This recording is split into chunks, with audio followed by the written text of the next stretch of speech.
Hey everyone, Alodar here, and today I'm going to be talking about one of the big news stories that's surrounding the game World of Warcraft.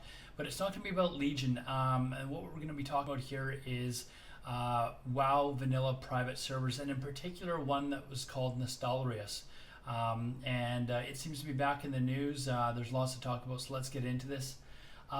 First, if you don't know what Nostalrius is, it was a private vanilla server. But it wasn't just any private server. Nostalrius boasted over 800,000 accounts with roughly 10,000 active players online at any given time, which is absolutely insane for a private server. Now, I never played Nostalrius, but from all reports, it was run very well. As a Twitch streamer, if you're caught streaming private servers, you can get your account banned, and essentially any game time that I have to actually play World of Warcraft, I'm streaming. So it wasn't worth it for me, but I was really hoping that Blizzard would eventually one day open up one of these vanilla servers or a progression server, which we'll get into later. But due to the sheer size and population of Nostalrius, Blizzard felt it was necessary to have the server closed down for various reasons. But one of them being that it obviously affected Blizzard. They thought it would affect their revenues. And with that, they dispatched a cease and desist order via the French lawyers, which is where Nostalrius was hosted, and Nostalrius was forced to close down on April 10th, 2016. After the announcement, after the announced shutdown of the Nostalrius server, a petition was started, and Mark Kern, who you may remember is the former lead designer of World of Warcraft, posted a message when the petition got up to 100,000 signatures. He posted a message saying that if the petition could get over 200,000 signatures, that he would personally hand deliver this petition and all of the signatures to the Blizzard head office. And he would go over and deliver them directly to the Blizzard CEO, Mike Morhaime. Anyways, within a week of he posting this message, there was over 260,000 signatures. So in 1 week they got 160,000 more signatures. So Mark Kern had a meeting with the BlizzCon CEO. He arrived. The Blizzard basically made all the arrangements. He didn't have to go through security, nothing. Everybody knew he was coming. He arrived in his car. Two higher ups in Blizzard arrived at his vehicle when he arrived and offered to help him carry these petitions. There's 260,000 of them. They were going to help carry all of these into the office. And he basically said, no, this is something that I need to do myself. He posted this in a YouTube video that he made and got out a handcart and dragged all of these signatures into the office and had a meeting with Mike Morhaime.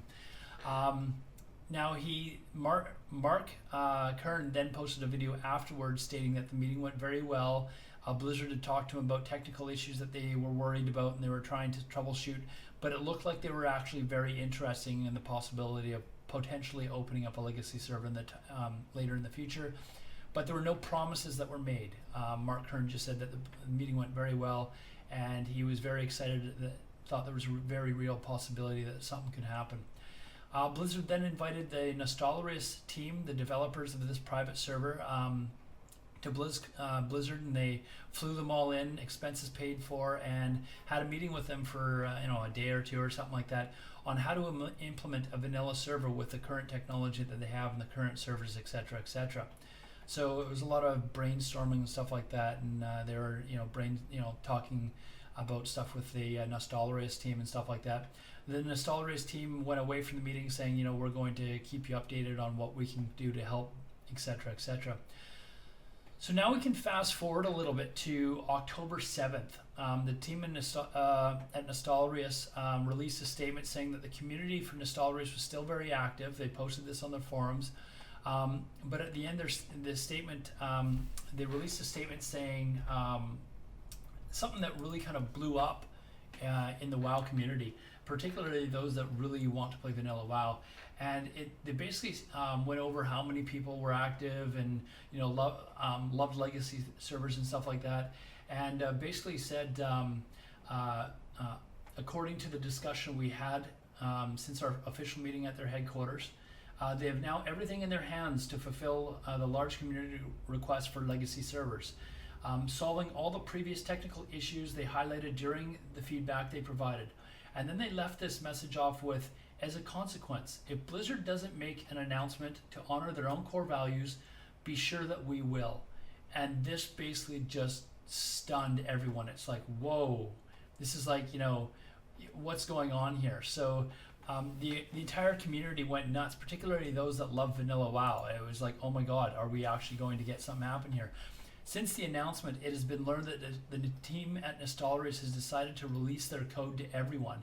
They're going to make it public, which I don't know that I like. I kind of like the idea of them just giving it to one team and saying, here you go, you run with it, create great content, etc., etc.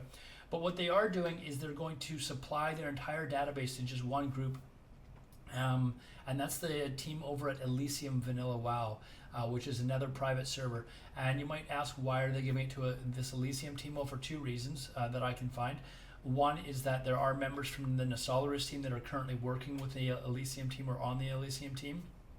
And number two, their core value, one of the core values for Nostalrius was that they're not to make any money off of this server, which Elysium seems to be following as well. So that's the two primary reasons that I can find that they're giving all this character data database to Elysium.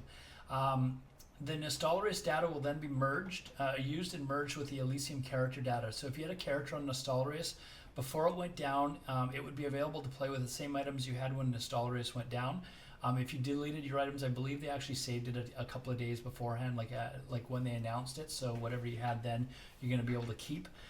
Some people deleted their characters and ran around naked and acted like fools, I guess, or something like that. I've seen videos of the closing, and there are people running around naked. So if you were playing on Elysium, they will be saving they've saved your character as of November 6th. So anything that you've gained since then, you won't be able to keep.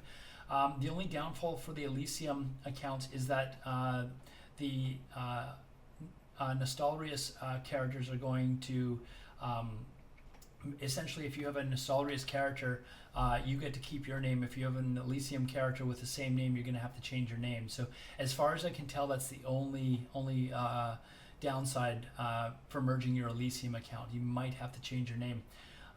And again, anything that you've gained after November 6th, you're not going to be able to keep once the new Nostalrius server goes live. Essentially, they will be using the Nostalrius PvP and PvE realms, and Elysium characters will be manually transferred over when you log in. From what I understand, there will be a new PvP realm using Nostalrius's core, but with no character transfers allowed to this realm. That means that you're going to have to start off at level 1. It's going to be like a server rush, kind of like when WoW first started. So you're going to be able to feel that rush, like the game's just opening up again. And I remember when World of Warcraft opened up, and my very first character was a Tauren shaman, and I stood in the Tauren. Was it the Tauren starting zone? Was it Bloodhoof or whatever it's called? And you could see like dozens and dozens of other Taurens all trying to get like the first quest done and stuff like that. It was a lot of fun. They're a little bit laggy, but it was a lot of fun. So anyways, these servers will also follow all vanilla rules, so there won't be any bonus XP or anything like that. So it will be as though you were logging into a vanilla server just before Burning Crusade started. Now, overall, this announcement has taken the community by storm. It almost feels like the team at Nostalrius is holding a gun to Blizzard's head and saying, your move. You told us that you were going to be in, blah, blah, blah. And I honestly believe the team at Nostalrius took their server down because they believed Blizzard was going to release these servers, and they haven't. They haven't even made any sort of announcement. And now on top of that, the source code is being given out freely to potentially become a complete nightmare for Blizzard. Like, they could send orders to cease and desist to people, and they could either just crumple it up and say no, or one would go down and 10 more would go up. It could be potentially become a nightmare. I think the best thing for Blizzard to do is to jump on this now. Not only that, but servers, if they haven't already, could be created in Russia or other countries where Blizzard couldn't have them shut down because they don't follow our laws. I think honestly that the people the team at Nostalrius is hoping that this will force Blizzard to move on creating vanilla WoW servers. So I mean that's what a lot of us would like. And if you're not into playing vanilla WoW, you don't have to play. You can keep playing Legion or whatever. And I, like many out there, would love I'd love to be able to play vanilla WoW. I'd even pay more on my account to be able to do so. Like if they were like, okay, for an extra $5 a month, you're gonna have access to these vanilla WoW servers. However, as a streamer, anytime I have to play World of Warcraft, I'm streaming, and I can't stream a private vanilla WoW server without the risk of losing my Twitch account. So, like many others, I'm hoping Blizzard will come to the conclusion that it's worth their time. Personally, like I love vanilla WoW, and there's so many things that have changed since the old days, that I'd love to be able to see again. I loved how challenging certain aspects of the game were. I loved how the game forced you to go into the world to gain levels. Whereas now the zones feel dead because they're not forcing you to go there. You sit in town, you queue up for dungeons and over again. I wish Blizzard would do something to encourage people to go back to the world. You go into like a starting zone or a new area or whatever, and it feels like the game's dying. Like it really is not good. They need to get back to where you've got people running all over the place to make it feel alive again.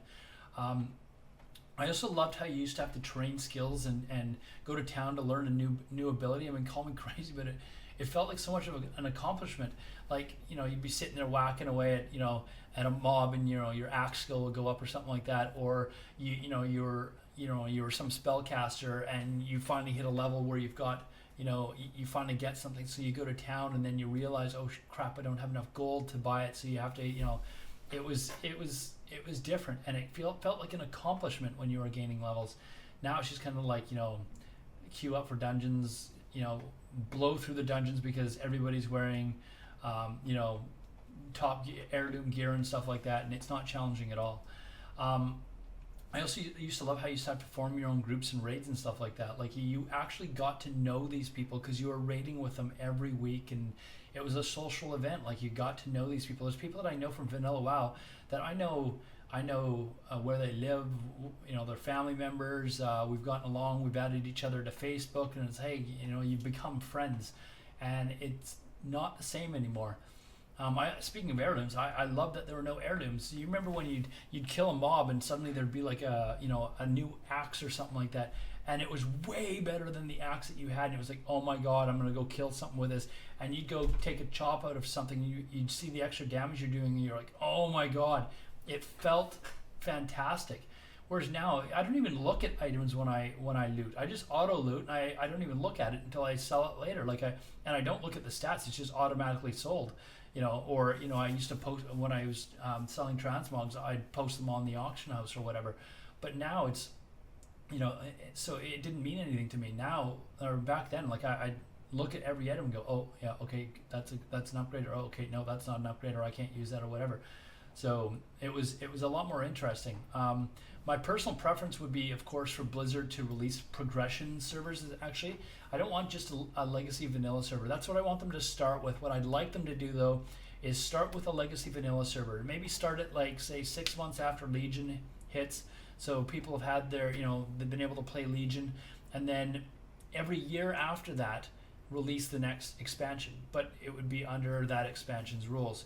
So what you could do is you could play on the WoW Vanilla Legacy server, whatever you want to call it, for an entire year, and get up to level 60, finish all the PvE, etc., etc., etc. And then once a year is up, they could release the next expansion, and you've got your choice. If you're level 60, you can transfer, and there's a few different ways they could do it. They could do it based on if you've got certain achievements, or you could pay if you're level 60. Maybe they charge you $20 or something like that. This is just extra revenue coming into Blizzard, and I think people would happily pay it. And they could open up new servers and close down or merge old ones or whatever based on how many people were using it. So I'm not really sure why there's this issue of not opening them up. I think there would be an influx of new players that would want to be doing this. So that's what I'd like to see, is progression servers. And I think it would just be really popular with players all around the world. So Anyways, that's all I have to really say on this topic. If you enjoyed the video, I would really appreciate it if you hit the like button and subscribe to the channel. And if you ever want to chat to me live, please come to my stream. I'm at twitch.tv/Alodar. I'll post the link in the description if you want to talk about legacy servers or PvP balance or PvE or anything like that. Please feel free to come and chat with me on my stream. Be more than happy to talk to you. And again, big thank you for watching the video, and I'll see you soon.